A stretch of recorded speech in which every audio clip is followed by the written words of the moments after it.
Quando Lucas entrou no banco sujo de terra e com a roupa rasgada, o silêncio caiu como uma sentença. As pessoas viraram o rosto com desprezo e o gerente, vendo ele de longe, mandou deixar o menino de rua esperando. O menino passou 3 horas esperando, 3 horas sentado, segurando um envelope amarelado no colo.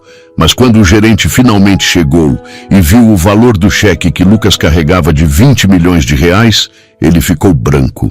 Porque naquele instante ele percebeu que tinha perdido a maior oportunidade da vida por puro preconceito.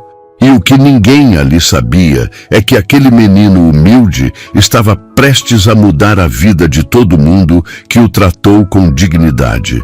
Antes da história, inscreva-se no nosso canal. Nós damos vida às lembranças e vozes que nunca tiveram espaço, mas que carregam a sabedoria de uma vida inteira. Vou te contar essa história do início. Lucas tinha 15 anos, mas parecia menor. Magro, baixinho, com uma camiseta branca suja e rasgada, uma calça jeans toda suja de terra vermelha e um tênis gasto que fazia barulho a cada passo. O cabelo estava despenteado, tinha terra grudada na testa e ele segurava um envelope amarelado nas mãos sujas de barro. O cheiro de suor e terra molhada entrou junto com ele. Todas as cabeças viraram. Os clientes engravatados franziram o nariz. Uma senhora de salto alto puxou a bolsa para mais perto. E lá no fundo da agência, sentado em uma sala de vidro com seu nome gravado em letras douradas, Ricardo Teodoro, gerente geral. Estava o homem que estava prestes a cometer o erro mais caro da vida dele. Ricardo tinha cabelo com gel demais, terno azul marinho, sob medida e um Rolex que ele adorava mostrar quando mexia no celular. Ele olhou para Lucas da mesma forma que você olha para um chiclete grudado no sapato, com nojo e irritação. Lucas caminhou até o balcão principal, onde estava Márcia, uma atendente de uns 35 anos, cabelo preso em coque, sorriso cansado, mas sincero. Ela estava terminando de atender um senhor quando Lucas encostou no balcão e disse com voz baixinha: "Bom dia, moça. Eu preciso falar com o gerente, por favor." Márcia olhou para ele com surpresa, mas não com desprezo. Ela via gente de todo tipo ali, todo dia. Rico, pobre, bem vestido, mal vestido. Mas aquele garoto coitado devia estar perdido. "Oi, querido, o gerente está ocupado agora, mas eu posso te ajudar com alguma coisa?" "Eu preciso falar com ele, moça. É importante." Márcia hesitou. Olhou para a sala de vidro.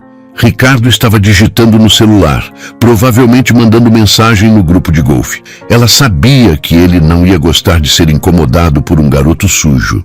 Mas o menino parecia educado, e havia algo nos olhos dele, uma seriedade que não combinava com a idade. "Espera aqui um minutinho, tá bom?" Ela caminhou até a sala de Ricardo e bateu na porta. Ele nem levantou os olhos. "Fala, Márcia. Tem um garoto ali querendo falar com você." "Que garoto?" "Um menino. Acho que tem uns 15 anos. Está meio sujo. Disse que é importante." Agora Ricardo levantou os olhos e bufou. "Márcia, você está de brincadeira? Olha para mim. Olha para essa agenda. Eu tenho reunião com o gerente regional às 3. Tenho que revisar o relatório trimestral e você quer que eu atenda um moleque sujo?" "Mas ele disse que é importante." "Importante? Márcia, acorda. Esse garoto provavelmente veio pedir dinheiro, ou entregar panfleto, ou sei lá o quê. Manda ele embora." "Ricardo, ele não parece." "Márcia!" A voz dele subiu de tom. "Eu sou o gerente aqui, não você. Manda o garoto embora ou bota ele para esperar lá fora. Eu vou almoçar agora, e quando eu voltar, se ele ainda estiver aí, talvez eu veja o que ele quer. Entendido?" Márcia engoliu seco. Ela queria argumentar, mas conhecia Ricardo. Já tinha visto ele demitir gente por menos. Ela voltou até Lucas e com um sorriso forçado disse: "Olha, o gerente está muito ocupado agora. Ele vai sair para almoçar, mas se você quiser esperar, ele te atende quando voltar, tá bom?" Lucas olhou para o relógio na parede. "Tudo bem, eu espero." E ele se sentou ali, em um banco de couro perto da porta, com um envelope amarelado no colo. quietinho como um passarinho molhado. Ricardo pegou o paletó, ajeitou o Rolex e saiu pela porta lateral sem nem olhar para o garoto. Foi almoçar no restaurante japonês mais caro da avenida, pediu salmão grelhado, saquê quente e ficou mexendo no celular por horas. Não tinha pressa nenhuma. Enquanto isso, na agência, Lucas continuava sentado, quieto, paciente. Renato, o segurança, um homem de uns 50 anos com cabelo grisalho e mãos grandes, estava de olho. Ele viu o jeito que Ricardo tratou o menino. Viu o jeito que alguns clientes olhavam para Lucas como se ele fosse invisível. E aquilo mexeu com ele. Renato tinha sido criado no interior de Minas Gerais. Sabia o que era trabalhar na roça desde criança, chegar em casa com a roupa suja de terra e ainda assim ser tratado com dignidade pela mãe que o esperava com comida quente na mesa. Aquele garoto ali lembrava ele mesmo, há 40 anos atrás. Renato se aproximou de Lucas. "E aí, campeão, já comeu alguma coisa hoje?" Lucas levantou os olhos surpreso. Era a primeira vez que alguém ali dentro falava com ele daquele jeito. "Não, senhor. Eu vim direto da fazenda." "Fazenda?" "Sim, senhor. A gente tem uma propriedade lá no interior. Eu estava ajudando a colher milho desde as 5 da manhã. Por isso tô assim, todo sujo." "Desculpa." Renato sentiu o coração apertar. "Rapaz, você não tem que pedir desculpa, não. Trabalho honesto não é vergonha. Espera aqui." Ele foi até a salinha dos funcionários e voltou com um copo de café quentinho e um pão de queijo. "Toma aqui. Não é muito, mas vai te segurar até você resolver o que precisa." Os olhos de Lucas brilharam. "Muito obrigado, senhor. Deus abençoe." E ele comeu aquele pão de queijo como se fosse a coisa mais gostosa do mundo. Lucia, a assessora financeira, uma mulher elegante de uns 40 anos, com óculos de grau e ar sério, observava tudo da mesa dela. Ela estava vendo aquela cena toda desde que o garoto entrou. E quanto mais ela via, mais ela se enojava do comportamento de Ricardo. Ela tinha crescido pobre, estudado à noite, trabalhado de dia e chegado onde estava com muito suor. Não suportava gente como Ricardo, arrogante, preconceituosa, que achava que dinheiro dava o direito de tratar os outros como lixo. Horas se passavam e Lucas continuava ali, sentado, quieto, segurando o envelope.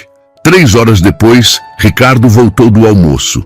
Estava de bom humor, tinha fechado um negócio pelo telefone durante a sobremesa. Entrou na agência assobiando, cumprimentou 2 clientes importantes e então viu Lucas ainda sentado no mesmo lugar.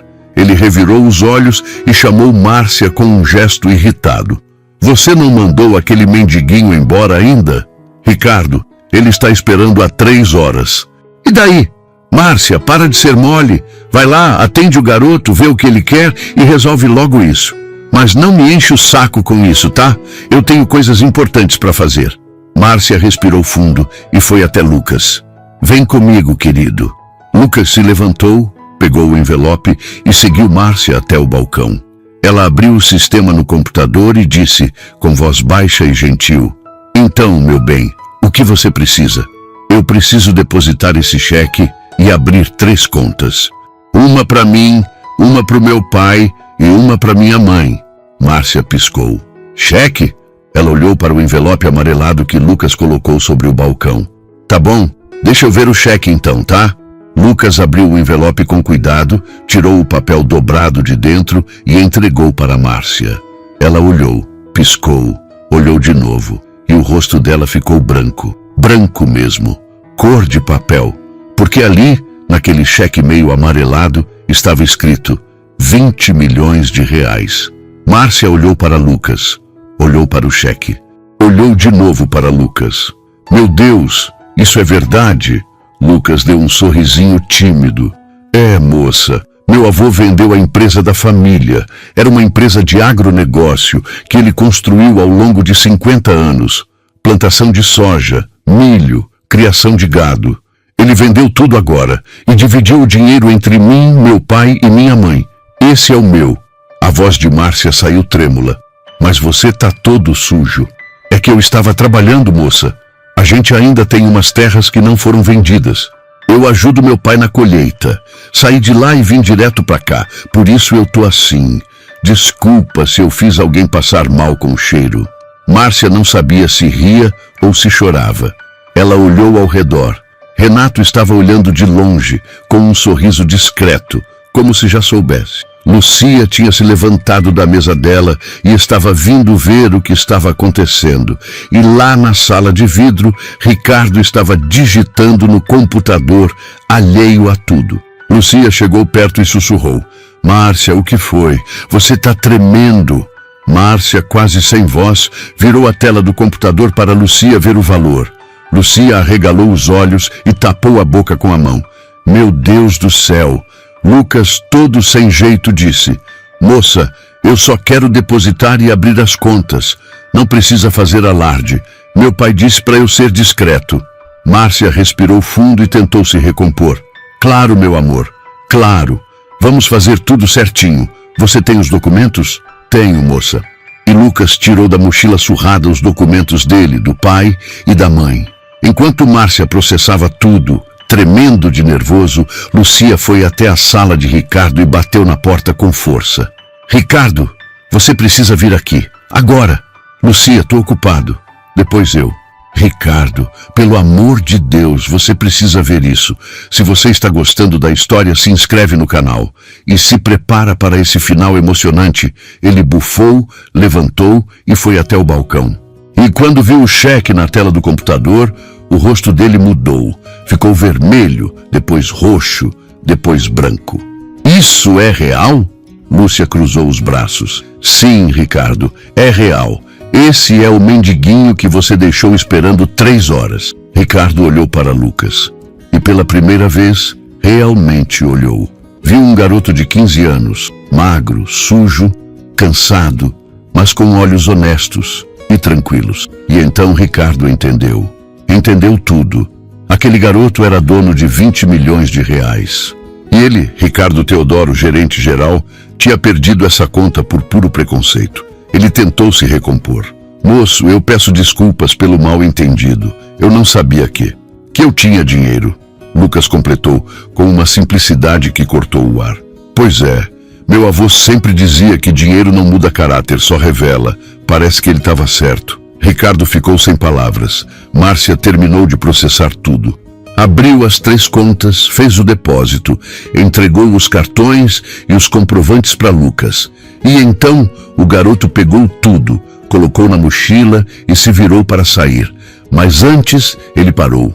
Voltou até o balcão e tirou mais 2 envelopes da mochila. Entregou um para Márcia. Isso é para a senhora, por ter me tratado com respeito e gentileza. Meu filho, eu só fiz meu trabalho. Por favor, moça, aceita. Márcia abriu o envelope e dentro tinha um cheque de 100 mil reais. Ela começou a chorar.